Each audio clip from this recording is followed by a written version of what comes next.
तो आइए हम लोग देखते हैं पदार्थ की 6 अवस्थाएं। एक्चुअली हम लोग पढ़ते हैं पदार्थ की कॉमन अवस्थाएं, 3 अवस्थाएं। पदार्थ की आमतौर से 3 ही अवस्थाएं होती है। अब ये 3 और जो अवस्था होती है तो फिर बाकी जो आपने 5 पढ़ रखा और मैंने बोल रहा हूँ जो 6 है, तो बाकी वो 3 कैसी अवस्थाएं हैं? तो वो दोस्तों विशेष टेम्परेचर की अवस्थाएं हैं। विशेष तापमान पर वो पदार्थ की 3 अवस्थाएं होती है। तो हम लोग अगर पदार्थ की अवस्था को अगर हम लोग बांटें तो 2 भागों में बांट सकते हैं। पहला बांट सकते हैं कि समान प्राकृतिक अवस्था में, ठीक है ना, समान परिस्थिति में, यानी हमने समान प्राकृतिक अवस्था या समान ताप मिलने वाले पदार्थ। समान ताप पर कहने का मतलब जो ये नेचर में इस धरती पर जो एटमॉस्फेयर में हमारा टेम्परेचर है और प्रेशर है, इसकी वजह से जो हमारे कुदरत में यहाँ पे पदार्थ पाए जाते हैं, वो पदार्थ की 3 अवस्थाएं होती है। वो 3 अवस्थाएं क्या होती है? Solid, liquid, gas. ये आप सब जानते हैं, हिंदी में इसको कहते हैं ठोस, द्रव, गैस। अब 3 अवस्थाएं बाकी कौन सी होती है तो, और वो कब पाए जाते हैं? तो ये विशिष्ट ताप पर पाए जाते हैं, ठीक है ना। स्पेसिफिक टेम्परेचर पर पदार्थ की मैटर के 3 अन्य स्टेजेस हैं, अवस्थाएं हैं। वह क्या है कि आप देख सकते हैं, एक प्लाज्मा कहते हैं उसको, दूसरा को कहते हैं बोस आइंस्टाइन कंडेंसेंट और तीसरा को कहते हैं फॉर्मियनिक कंडेंसेंट। फॉर्मियनिक कंडेंसेंट जो है ये लेटेस्ट ये एक इन्वेंशन के द्वारा ये पता चला है, एक खोज के द्वारा पता चला है, उस पर भी हम लोग बात करेंगे। तो आइए सबसे पहले 1 बाय 1 करके पदार्थ की सभी अवस्थाओं को 6 को समझते हैं कि ये 6 में आखिर किसमें क्या अंतर है। तो अगर हम लोग बात करें, मैं ठोस, द्रव और गैस पर मैं संक्षिप्त में आपको बातें मैं बता देता हूँ, क्योंकि ये बेसिक बातें हैं और आप हम सब जानते हैं इसलिए हम लोग इसको संक्षिप्त में जानने की कोशिश करते हैं। ठोस का क्या होता है कि आप सभी जानते हैं कि ठोस उस पदार्थ को कहते हैं जिसका क्या हो, आयतन और आकार। ये हम दोनों बात करेंगे, दोनों में आयतन, आकार, ठीक है ना। इसमें भी 2 होंगे, आयतन, आकार। अगर हम देखते हैं इस आधार पर ठोस, द्रव और गैस के जो कंपटीशन में क्वेश्चन पूछे जाते हैं, उसके आधार पर अगर हम इसको अगर बांटें और देखने की कोशिश करें तो प्रत्येक टर्म में 2-2 बातें आएंगी। इनका आयतन तीनों का क्या होता है और आकार किसका क्या होता है, तीनों का क्या होता है। तो अगर हम लोग इसमें देखें तो ठोस का आयतन जो होता है अपरिवर्तनशील होता है, ठीक है ना, अपरिवर्तनशील होता है। द्रव का आयतन देखिए तो क्या होता है, ये भी अपरिवर्तनशील होता है, अपरिवर्तनशील, ठीक है ना, अपरिवर्तनशील, ठीक है ना। अगर द्रव का, गैस का देखें तो ये हो जाएगा परिवर्तनशील। इसका क्या मतलब होता है, इस चीज़ को आप समझिए। अगर हम ठोस की अगर हम बात करें और द्रव की बात करें तो द्रव और ठोस का आयतन होता है, दोनों का दोनों अपरिवर्तनशील होता है, जबकि गैस का आयतन परिवर्तनशील होता है। आयतन का मतलब होता है कि इसका अगर आयतन आपने देख रखा है कि इतना आयतन है, तो ये आपका वॉल्यूम जो है इसका ये कभी नहीं बदलता है। ठोस का वॉल्यूम कभी नहीं आयतन बदलता है और द्रव का भी नहीं बदलता है। अगर ये 100 ग्राम का है तो ये 100 ग्राम वॉल्यूम में इसके जितने हैं वो कहीं भी इतने ही रहेंगे, और द्रव का भी इतने ही रहेंगे, लेकिन गैस का बदलते रहता है, ठीक है ना। अब अगर हम इसकी अगर हम बात करें, अगर किसकी हम बात करें, आपका आकार का ठोस का, तो ये भी अपरिवर्तनशील होता है। किसका, ठोस का, ठीक है ना। ठोस का आकार अपरिवर्तनशील होता है और द्रव का आकार अगर देखें तो परिवर्तनशील होता है, ठीक है ना। अगर हम गैस का बात करें तो ये भी परिवर्तनशील होता है, ठीक है ना। हम लोग 2 बात को लेकर चल रहे हैं। हमने पहला बात लिया आयतन, दूसरा आकार। तो आयतन अगर हम देखें तो आयतन अगर हम देखते हैं तो देख पाते हैं कि ठोस और द्रव का आयतन निश्चित है, जबकि गैस का आयतन निश्चित नहीं है, परिवर्तनशील है, यानी बदलते रहता है। आकार की बात करें तो आकार ठोस का अपरिवर्तनशील है यानी नहीं बदलेगा, बाकी द्रव और गैस का बदलेगा। तो आपको दो चीज़ याद रखना है, आयतन और आकार। तो आप नहीं अगर कंफ्यूज करते हैं तो आप इसको सीधा सा याद रखेंगे कि आयतन जो होते हैं ये ठोस द्रव गैस तीनों को ऑर्डर में आप लिख दीजिए, और ठोस और द्रव दो पहले से ले लीजिए और फिर द्रव और गैस दो बाद से ले लीजिए। आपने यहाँ पर आयतन लिखा है, पहले दो का आयतन यानी ठोस द्रव का आयतन निश्चित यानी अपरिवर्तनशील रहेगा, बदलेगा नहीं। आकार अगर आप लेते हैं तो लास्ट से इस दो का ले लीजिएगा, ठोस द्रव और गैस का आकार अनिश्चित होता है यानी बदलते रहता है, परिवर्तनशील होता है। ठीक है ना। आप इसको अब ढंग से अब थोड़ा सा समझ लीजिए। आप ये अगर जितना बड़ा है ये कहीं भी इतना ही बड़ा रहेगा, ये ठोस है और इसका आकार बेलनाकार है तो ये बेलनाकार ही रहेगा, यानी आयतन और आकार दोनों निश्चित हो गया। अगर अब बात करते हैं द्रव का, तो अगर आप 1 लीटर पानी ले लेते हैं तो अगर वो 1 लीटर आयतन हो गया, ये फिक्स रहेगा कहीं, लेकिन आप इसको लोटा में रखते हैं तो उस आकार का, गिलास में रखते हैं तो उसी आकार का, थाली में रखते हैं तो थाली के आकार का, बोतल में रखते हैं तो बोतल के आकार का, यानी आकार आपका बदलते रहेंगे। और गैस का ये आकार और आयतन दोनों बदलते रहते हैं। क्यों ऐसा? इसलिए कि गैस जो होते हैं ना, इसके बीच अणुओं के बीच इंटरमॉलिक्यूलर फोर्स बहुत कम होते हैं, इसलिए ये फैलते रहते हैं, सिकुड़ते रहते हैं और ये उड़ते रहते हैं, तो इसका आकार आयतन दोनों अनिश्चित होता है। अब अगर हम लोग बात करें इसमें से अगर 2 क्वेश्चन और आता है ठोस द्रव और गैस से रिलेटेड, उस 2 क्वेश्चन की अगर हम लोग बात करें तो वो 2 क्वेश्चन है कि ठोस द्रव और गैस है, इसमें से किसका सबसे ज़्यादा इंटरमॉलिक्यूलर फोर्स होता है और विसरण किस में होता है और किस में नहीं होता है। तो आप ध्यान रखेंगे कि आपका जो ये सॉलिड है और लिक्विड है और गैस है, अगर इसमें अंतराण्विक बल का ऑर्डर लें तो सबसे ज़्यादा ठोस में अंतराण्विक बल होगा, इंटरमॉलिक्यूलर फोर्स होगा। दूसरा कम से कम होगा लिक्विड में, और सबसे कम यानी नगण्य जो होगा वो गैस में होगा। इंटरमॉलिक्यूलर फोर्स कणों को आपस में बांध कर रहने वाला एक आकर्षण बल है जो कण को आपस में खींचकर बांध कर रखता है। तो ठोस में ये बहुत ज़्यादा होता है, इसलिए इसके ये ठोस अवस्था में ये पाए जाते हैं, कण एक जगह इसके रहते हैं सटे हुए। द्रव में यह कम होता है, इसलिए इसके कण अलग अलग रहते हैं, बहते हैं, और गैसों में ये तो बहुत ही अलग अलग होता है। ठीक है ना, इसलिए क्या होते हैं, उड़ते रहते हैं। ठीक है ना। अब ये इंटरमॉलिक्यूलर फोर्स समझ गए, सॉलिड में सबसे ज़्यादा, ठोस में सबसे ज़्यादा, लिक्विड में उससे कम, और सबसे कम या न के बराबर या नहीं वो गैस में होते हैं। इसके अलावा आता है एक और टर्म विसरण। विसरण की अगर हम लोग बात करें तो देखिए कि विसरण की का क्या किसमें ज़्यादा होता है। तो सबसे पहले आप विसरण को समझ लीजिए कि क्या होता है।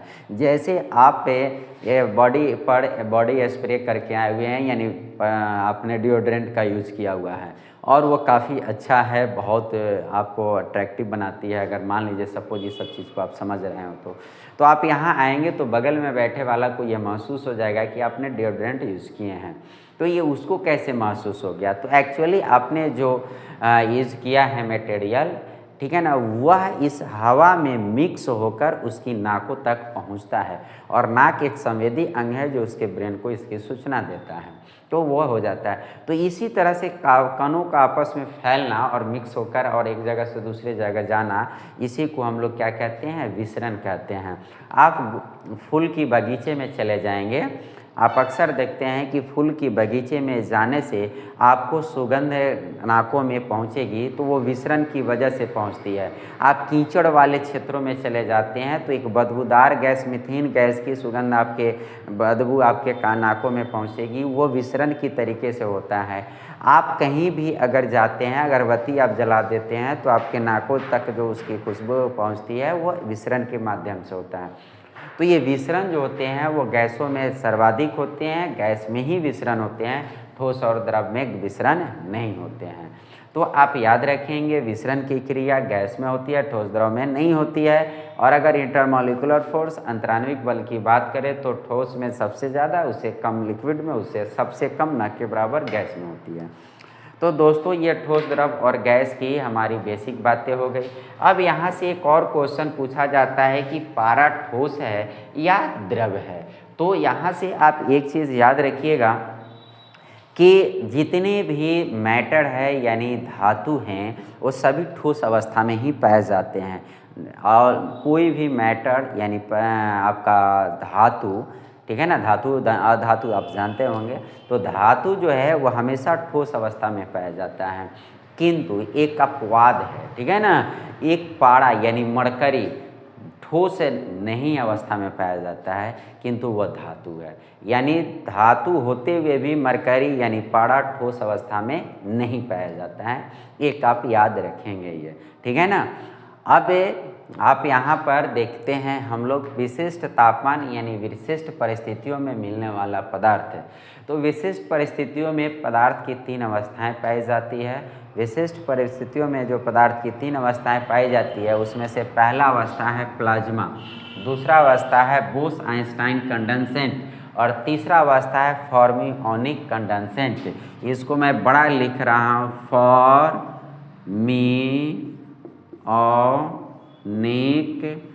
कंडेंसेट। अब ये क्या है, तो आइए हम इस तीनों को बारी बारी से देखते हैं कि ये तीनों क्या है, ठीक है ना। तो ये तीनों को अगर हम लोग देखते हैं तो इसमें विशिष्ट, पहले ही मैंने ये बना दिया है कि ये विशिष्ट तापमान पर होता है। तो विशिष्ट तापमान पर है तो ये स्वाभाविक है कि हमारा जो नॉर्मल रूम टेम्परेचर है और प्रेशर है उस पर नहीं होंगे। तो ये कौन सा विशिष्ट तापमान होता है, तो अगर हम लोग देखें कि प्लाज्मा स्टेज को अगर हम लोग बात करें तो ये प्लाज्मा स्टेज क्या होता है पदार्थ का, तो यह एक ऐसे तापमान जिसको आप कह सकते हैं करोड़ों डिग्री सेल्सियस यानी 10⁻7 डिग्री सेल्सियस के क्रम का अगर टेम्परेचर है, 10⁻7 डिग्री सेल्सियस टेम्परेचर के क्रम का अगर तापमान आप कहीं पर रख रहे हैं तो इस तापमान पर जो आपका पदार्थ पाए जाएंगे उसी को हम लोग प्लाज्मा स्टेज कहते हैं। अब ये इतने तापमान क्या पृथ्वी के किसी सतह पर क्या पॉसिबल है? It is not possible any circumstances belonging to our atmosphere. ये हमारे पृथ्वी के किसी भी परिस्थिति में यह संभव नहीं है। ये 10⁻7 यानी करोड़ों डिग्री टेम्परेचर होना, तो फिर ये कहाँ संभव है और ऐसी अवस्थाएं कहाँ पाई जाती है? तो ऐसी अवस्थाएं हमारा जो आप सन देख रहे हैं, सूर्य देव को देख रहे हैं जिसकी आराधना सुबह सुबह हम आप करते हैं आस्था के पर्व के तौर पे, तो ये जो सूर्य भगवान हैं जिसको आप एक्चुअली सूर्य स्टार है लेकिन मैंने ऐसे बोल दिया, तो सूर्य जिनको आप आराधना करते हैं यानी सन को जो आप देखते हैं, तारा के बारे में जो पढ़ते हैं, तो एक्चुअली सन यानी सूर्य जो है वो प्लाज्मा स्टेज में ही है।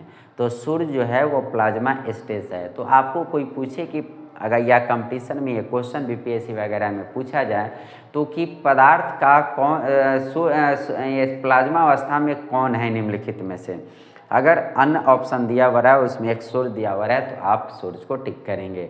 यानी प्लाज्मा अवस्था का प्राकृतिक उदाहरण जो है वो आपका सूर्य है, ठीक है ना। आप याद रखेंगे क्या है, हमारे सूर्य हैं, सन है। सन पर जो भी मटेरियल पदार्थ है सभी के सभी प्लाज्मा स्टेज में हैं, ठीक है ना। करोड़ों डिग्री टेम्परेचर है और सभी के सभी प्लाज्मा स्टेज में हैं। तो आपने अभी समझ गया कि प्लाज्मा स्टेज क्या है और प्लाज्मा स्टेज में कौन सा उदाहरण आपको प्राकृतिक तौर पर मिलता है, यानी वो सूर्य मिलते हैं। आपके मन में ख्याल ये भी आएगा कि क्या प्लाज्मा अवस्था आपका कहाँ पर पाया जाता है, क्या धरती पर है?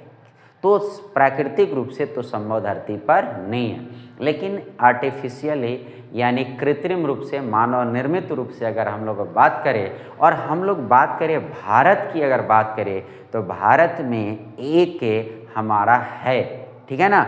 अब भारत में आप एक अनुसंधान है, आप वो कहाँ है थोड़ा सा इसको समझ लें। अब भारत का एक महत्वपूर्ण राज्य है गुजरात, और गुजरात की एक महत्वपूर्ण सिटी है अहमदाबाद। और अहमदाबाद में एक रिएक्टर बनाया गया है, आदित्य रिएक्टर, और यहाँ पर कृत्रिम रूप से प्लाज्मा स्टेज में पदार्थ की तैयारी की जाती है, बनाए जाते हैं, निर्माण किए जाते हैं।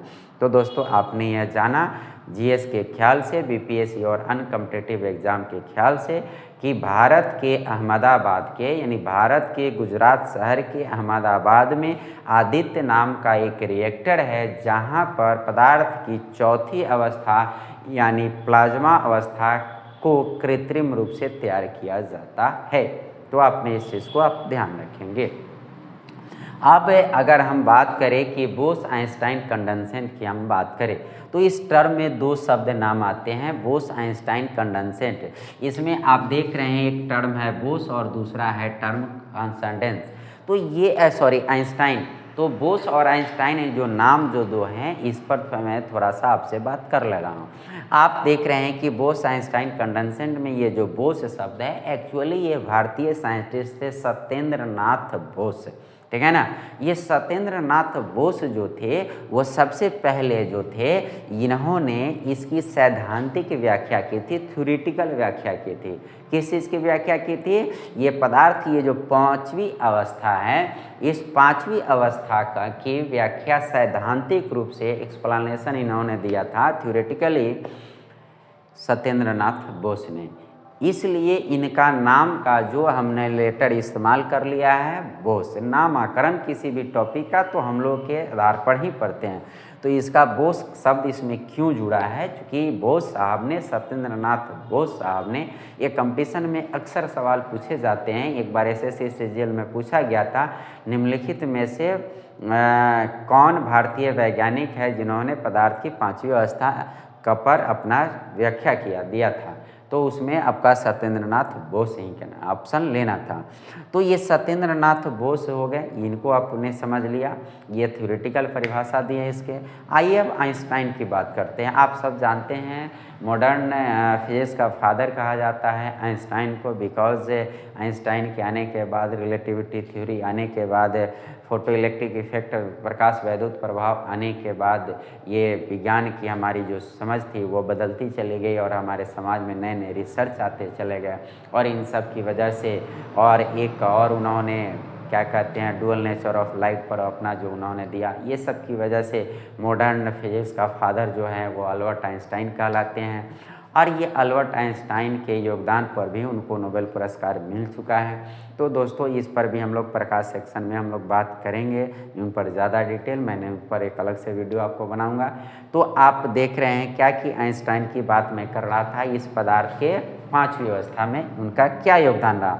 तो आइंस्टाइन ने इसकी वैज्ञानिक स्तर पर चर्चा को प्रेरित किया, यानी ये पदार्थ की पांचवी अवस्था जो है इसके बारे में वैज्ञानिक स्तर पर बहुत चर्चा करना और इसके पर रिसर्च करना ये और करवाना, ये पूरे समाज में इसको वैज्ञानिक जगत में ला देना, ये सब आपका आइंस्टाइन का काम रहा। इन्होंने इसकी बहुत अच्छे तरीके से ये हमारे पर रिसर्च कर इसको आगे बढ़ाने का काम किए। तो इसलिए आइंस्टाइन को इनमें नाम डाल दिया गया इनका यानी बोस और आइंस्टाइन दोनों ने मिलकर इस पदार्थ की पांचवी अवस्था पर बहुत सारी बातें बताई, इसलिए इस अवस्था का नाम ही रख दिया गया बोस आइंस्टाइन कंडेंसेट। अब आते हैं कि यह किस टेम्परेचर पर पाया जाता है। तो ये आपका प्लाज्मा जो है करोड़ों डिग्री सेल्सियस आप टेम्परेचर ऊपर में बढ़ाते हैं तब पाया जाता है, और ये सैकड़ों डिग्री टेम्परेचर आप घटाते हैं तो पाया जाता है। यानी आपने एक सुना होगा absolute zero temperature. Absolute zero temperature का मतलब होता है -273 डिग्री सी, -273 डिग्री सी या 0 डिग्री केल्विन। केल्विन क्या होता है दोस्तों? तापमान का ऐसा ही मात्रक होता है, जबकि सेल्सियस क्या होता है? एचजीएस मात्रक है। तो सेल्सियस में अगर हम लोग देखें तो -273 डिग्री सेल्सियस और 0 डिग्री केल्विन, इस टेम्परेचर पर पदार्थ का जो होता है वो क्या होता है, समान और जो भौतिक स्वरूप है ये बदल जाते हैं। यानी अगर आप यहाँ पर खिड़की लगी हुई है और उसमें एक ग्लास है यानी शीशा है, वो शीशा इस अवस्था में अभी समान ताप और दाब पर वो ठोस अवस्था में है, और वो धातु जो है धातु नहीं है और क्या कहते हैं वो कुचालक है, सॉरी हाँ ठीक है, कुचालक है, तो ये नहीं विद्युत का ये कुचालक है, यानी उसे धारा प्रवाहित नहीं होती है। लेकिन यह अपने एब्सोल्यूट टेम्परेचर पर जाकर यह अतिचालक में कन्वर्ट हो सकती है। वहाँ पर इसके भौतिक रूप और रासायनिक रूप, स्वरूप सब बदल जाते हैं। तो यह तापमान का -273 डिग्री के सेल्सियस में, यानी अति शीतलन करना किसी पदार्थ को, तो इसकी भौतिक रासायनिक गुण स्वरूप बदल जाते हैं। समान तौर पर अभी जो मिल रहे हैं वो नहीं रह पाते हैं। तो पदार्थ की इसी अवस्था को हम लोग कहते हैं बोस-आइंस्टाइन कंडेंसेट कहते हैं, ठीक है ना। तो यह निम्न ताप पर पाया जाता है।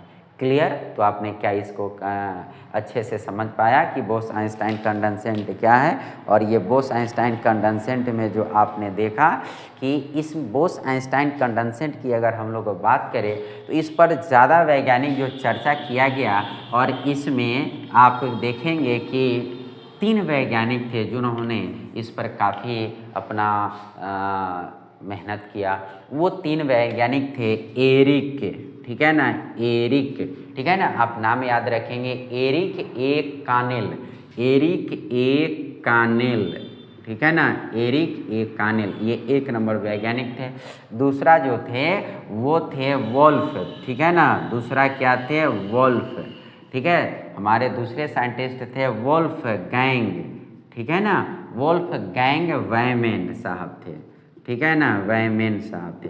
और तीसरे साइंटिस्ट जो थे इस पर जो बोस-आइंस्टाइन कंडेंसेट पर अपनी है, तीसरे जो थे वोल्फ, सॉरी यहाँ मैंने वैमन लिख दिया, ये तीसरे में थे, ठीक है ना, इनका नाम था कैटलर, ठीक है ना, कैटलर।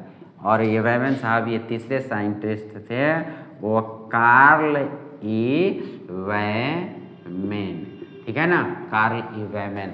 तो पदार्थ की बोस-आइंस्टाइन कंडेंसेट पर इन्होंने बहुत सारे वर्क किए, एरिक ए कानेल, वोल्फ गैंग कैटलर, कार्ल ई वैमेन।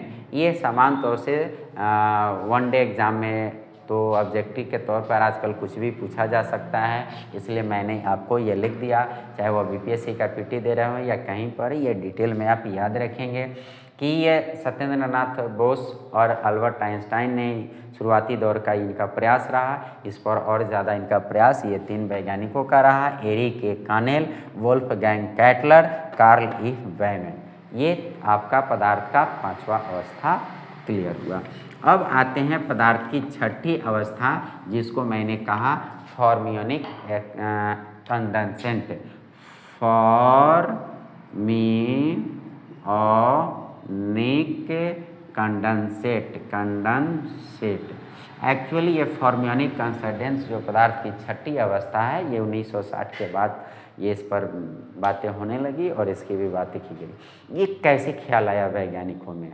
तो एक्चुअली हुआ क्या कि ये जो मैं -273 डिग्री टेम्परेचर की बात किया हूँ, तो ये -273 डिग्री सेल्सियस टेम्परेचर, इसी टेम्परेचर के बाद, ठीक है ना, इसी टेम्परेचर के आसपास अमोनिया गैस NH3, आप सभी जानते होंगे कि, ठीक है ना, कि अमोनिया गैस का आणविक सूत्र जो होता है, मॉलिक्यूलर फार्मूला NH3 होता है।